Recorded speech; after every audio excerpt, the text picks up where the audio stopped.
Hello, ladies and gentlemen. Welcome to the Sheff United Way. And I see already that there's 10 people in this stream, even before we've kicked off. Lovely to see. Now, we are going to be previewing the Sheffield United Reading game, 3 p.m. kickoff at Bramall Lane tomorrow on Friday. A 3 p.m. kickoff on a Friday. How weird. But it is Easter weekend, as you all already know. Very, very excited for this one. If you're going to be there, that's fantastic. You can see the game. But in an unrelated matter, if you would like internet security and to watch football not available in the UK, you can sign up to NordVPN by visiting nordvpn.com/TSUW for a fantastic deal of 71% off a 2-year plan plus free threat protection. That was hard to say. Anyway, now we've got that out of the way, that fantastic news. Members, we're just absolutely buzzing to keep having members. We keep getting more and more members as we go along. It's $4.99 a month. All the members are on screen, as you can see right now. So if your name's down there, you are coming in. Everyone else can come in. But no, we just really, really appreciate every single member that we've got. If you are not a member and you'd like to be one, just click the link in the description down below or click the join button, which is right next to the subscribe button. Also, Sheff United Way clips, as always, I'm just going to give it a little shout out. Please go over there and subscribe, like every video, watch every video, and all that good stuff. Welcome to the stream, Hal Stewart. We talked about you singing, and we said you weren't allowed to do it. I want doing it. No, it's lovely. I want to give a shout out to all the members. Absolutely right. You're so right to bring them up, and the fact they're still on the screen. It is absolutely so vital to this channel that we have each and every one of you that helps support it. And if you haven't paid your subs, you haven't been able to get access to my favourite player when I was a lad, Mitch Ward podcast, released yesterday. If you would like to become a member, you'll be able to see that as soon as you have. Exactly. It's a great one. Do you know what, Hal? Watching it back, because we did it so long ago. Once we did it so long ago, because we've been kind of trying to get so many podcasts done. We did so many in the winter and we're just releasing them. So we've got another couple coming up, another 3 actually coming up. Big ones. And Mitch has been there waiting in the wings, and it is so much better than I remember. So good. Yeah. I thought it was great. It's fantastic. It's next level. It's one of my favourites we've ever done. Join, become a member, $4.99 a month, support the lads, and see Mitch Ward. Support and us. Oh, yeah, we're on it as well. I got better hair back then. Not sure about that. All right, maybe you're right. Anyway, Bournemouth, Hal. I'm going to talk about Bournemouth for a second because we drew 0-0. As you all already know, this happened, it seems like a while ago, even though it wasn't. I think that's just because it was nearly a week ago and we've been having so many games come in. Ollie Burke, thick and fast.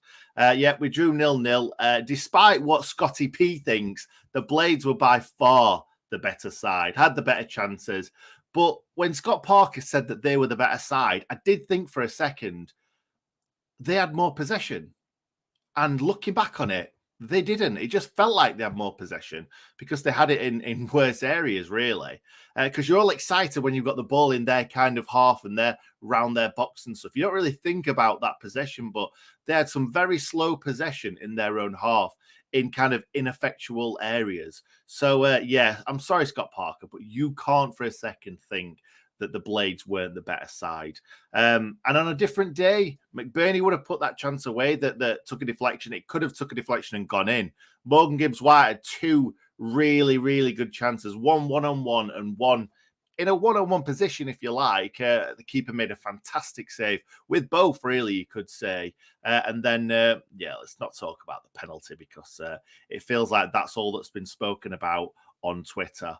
And one other thing I want to say, Hal, that it's another game. Nope, that's you. That's us. It's all right, just for me. I'm happy with that. Well, that's fine then. That's fine. Give the people what they want. Everybody else probably wants that too. Another game without picking up an injury. How good's that? I know. The injury list for ourselves and, interestingly, Reading is enormous. And I will get to that when we do the team news for the Royals. But we'll link beautifully and seamlessly in, Nick, to the last time we played Reading, because, of course, this is your Sheffield United Reading preview. Last time out at the Lane was the 16th of February 2019. The Blades scored after just 38 seconds. How lovely that would be, particularly for whoever has Fans React first half review. It was a Kieran Freeman bundling home Mark Duffy's low cross. And they never looked back, really. The Blades, as loanee Gary Medine twice fired home before the break, and John Feck's deflected strike made it 4-0 shortly after the restart. One thing to note from this one, we were without Billy Sharp, as we will be this time round. And here's one that I think is really interesting. I always talk about how many players are still with the club that played the last time. We're often going back to 2018, 2019. Well, this time it's a little bit different. Only 4 of our current squad played in the first 11 for this match. You need to unmute yourself, sir, and then you need to. That's interesting. Go in the naughty corner. I was drinking my drink. And I don't want to slip in front of Hal and the audience. Well, the players that were there that aren't still here. We had Henderson in goal. We had Little Martin Craney. We had Freeman. Little? Just from when he got his, bits out. We had Freeman. We had Johnson. We had Duffy. We had Medina. We had Hogan, all playing in that game. So that's why it's such an unusual side, that one. It's quite funny that you mentioned Little Martin Craney and then went on to say Johnson. That was enjoyable. Also, what I liked in that was the fact that you said Fleck had a deflected shot. Never put those two together before, but you did well to carry that off. What was Johnson's first name? Was it Marvin? Marvin, yes. Mum, you met Marvin Johnson, didn't you? Yeah, you said he smelled nice. He does look like he smells nice, to be fair. He rubbed up against Mum and the queue at the Copthorne Hotel and smelled fantastic. He does look like a man that would smell fantastic. Apparently, he was very nice. There we go. Yeah. Do you know what? I bet he smells lovely, but also I bet his hair smells of like nice gel as well. Yeah. I don't know why. I just don't know why. Saying that, he's probably just had a shower and he's probably got fluffy hair like you right now. So, yeah, probably didn't smell of hair gel. Yeah. So, the team news, Hal. I'm going to start with saying that it's very straightforward this week, believe it or not. Chris Basham is back in training, which is great. And if I know Bash at all, he will be back as soon as he possibly can. I remember saying this last season when Bash was injured. Hal was like, Bash is definitely out in this game. I'm like, no. I know my Bash, and Bash will be back. And he was back. So I know that if Bash can be back, he will be back. Bash is Bash, after all, as he is the model pro. Also, another model pro, Billy Sharp, but it's looking like this may be a few more weeks. Bash may even be on the bench tomorrow. I doubt it, but we may give him another few days to be ready for Monday, Bash. But let's be honest, 𝐍𝐸𝐕𝐏 is doing a very, very good job at standing in. So there's a big headache there for Hecky. That's what the reporter was asking him about. But it's a good headache to have because Bash, fantastic right centre-back throughout the Chris Wilder days. And 𝐍𝐸𝐕𝐏, yes, standing in very, very well for him. Like I said, Billy Sharp, very worrying because it wasn't an absolute cut and dry, this is when he's going to be back. But Hecky seemed upbeat about it. So hopefully that means that Sharpie will be back within a few games. Hopefully 2, hopefully not 3. Let's see. Also, I'm going to bring up my preferred 11 here. Let's be honest, it's probably going to be the same 11 unless there's been a little random injury in the last few days or one of them that Hecky didn't really want to tell people about. So I've gone Wes in the goal, 𝐍𝐸𝐕𝐏, Egan, Davis, Warlock, Stevens, Sander Berger, Norwood, Fleck, Gibbs-White, McBurney. I think that's going to be the team. Like you don't change your drawing team, do you? You don't change your drawing team. That's the saying, and it's always been the way. Let's have a look at the Royals of Reading, the lowest pressing team in the league. They've conceded 77, the second most in the entire championship. Only Peterborough have let in more. Lucas Shaw, remember him, one to watch up front with his whopping 5 goals. Tom Ince, He can be a bit of a live wire. His father is the Reading manager, Paul Ince. And John Swift, the former Blades target, has 11 goals and 13 assists from 38 appearances, but he's going to miss out. He was withdrawn in the dying minutes of the Royals' last game for 𝐍𝐸𝐵𝐿. John Swift has a calf injury. He's now going to be out for a few weeks. That's good news. Not for him, but he's such a dangerous player. Andy Rinamoto is also out. Felipe Araruna, he's out and will miss the game with a knee injury, like Rinamoto. That's how I said it. 𝐍𝐸𝐵𝐿𝐍, he got injured in the Royals-Blackburn game and now faces a spell on the sideline. So Reading have their own injury concerns, just like the Blades. They are 8 points clear of Barnsley, so probably should survive, but they will want to win this game to make sure of it. And the Royals are in 21st position. United won 1-0 away in Slavisa Kanovic's last game in charge back on the 24th of November, and we had no idea after that what was really going to happen and how that hecky train has continued to choo along so successfully, hopefully towards promotion. And I think Reading will soak up pressure, and their game plan will simply be look to hit Sheffield United on the break. So they're definitely going to be a dangerous side. And when I tell you their starting lineup that I think they'll go with, I think they've got quality all throughout. Nyland in goal, and then Andy Yiadom, captain Michael Morrison, Tom Holmes, and Baba Rahman, who's on loan from Chelsea at the back. Tom Deli Bashiru on loan from Watford, 4 goals to his name. Danny Drinkwater, you remember him. Tom Ince, Ejaria, Junior Hoylett, who feels like he's been around forever, but he's 31 years old, the Canadian, just 2 goals this season, and Lucas Shaw as the striker. That is your Reading predicted team lineup. It's funny that you should. Well, we were like making light of the fact that Lucas Shaw's only scored 5 goals. If you take Billy Sharp out of the equation, how many of our strikers scored between them? Probably It's about a really 6. good. It's one for Statsman Adam, isn't it? The last time. Yeah. What'll be interesting is actually the last time that a striker that wasn't called Billy Sharp scored for the Blades, and you're not having Gibbs White, you're not having Ndai because they're midfielders, really. Yeah, so it's Brewster, isn't it? You'd have to go back to Brewster, and that's silly, really, that's the case because the man's been injured for what feels like half a season. Yeah, no, I think it was Bristol City the last time. But Becky's first home game in charge. Yeah, oh God, that was a long time ago. And as well, the funny thing is, not funny at all, but the funny thing is that no. I'll get there. The funny thing is that who would have thought that Ollie Burke would have scored a goal in the Championship this season before Ollie McBurney? I'm the Burke whisperer, and Gary Rowett has been able to get in there before me and whisper into his ear. Did you see the goal, though?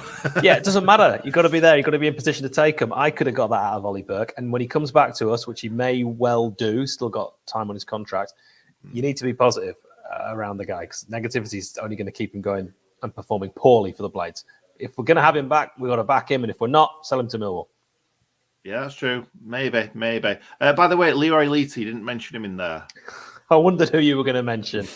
I had a feeling it was going to be Kevin Doyle, but all right, we'll go with Leroy. No, Kevin Doyle. I reckon Kevin Doyle more of a Wolves player.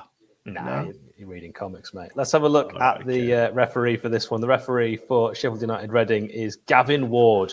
Oh, do you remember the story I told you about Gavin Ward? That it was a lad that went to my school, and you were like, "That is such an interesting story." I'm glad you told it again.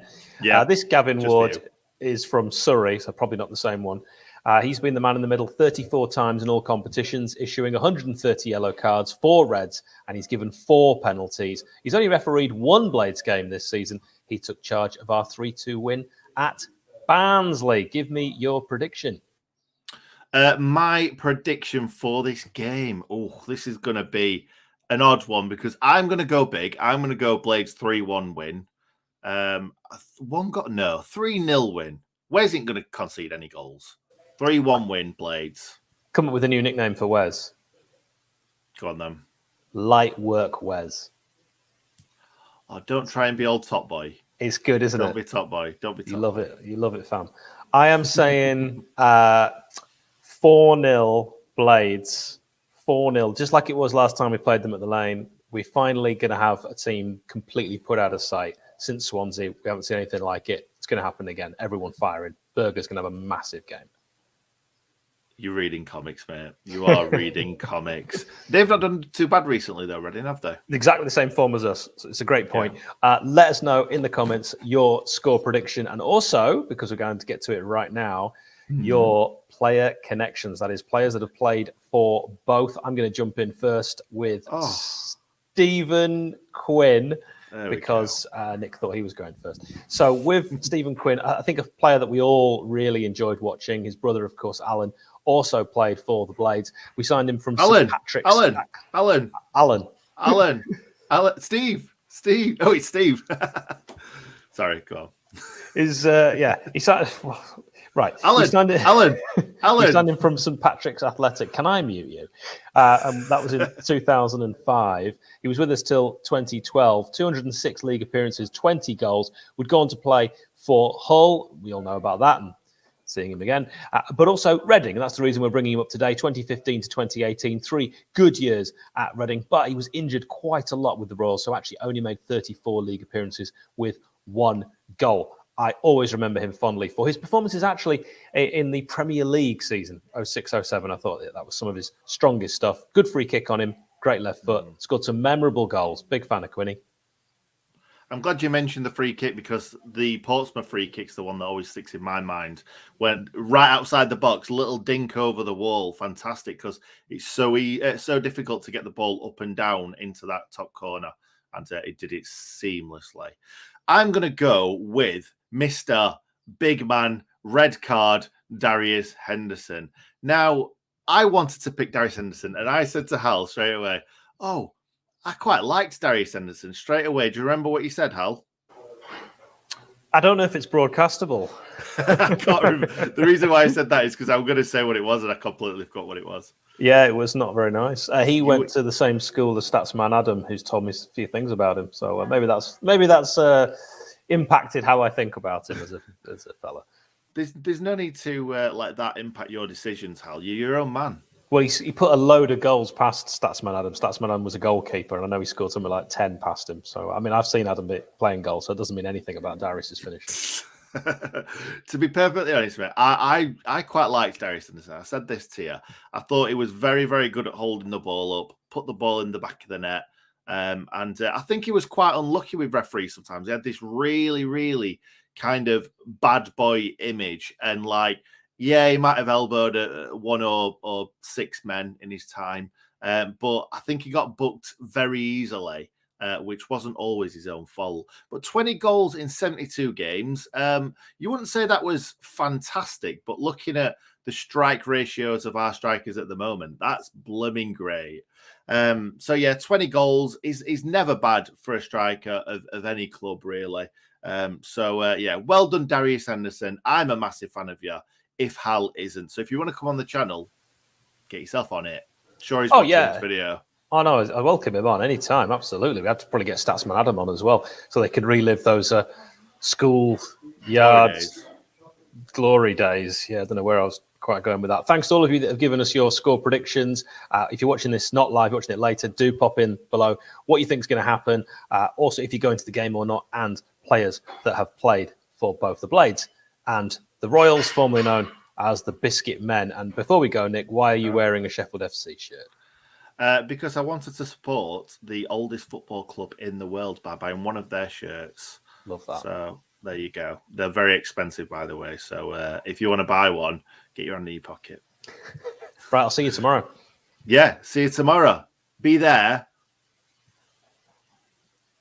Or be a circle. Right, see you in a bit. Bye.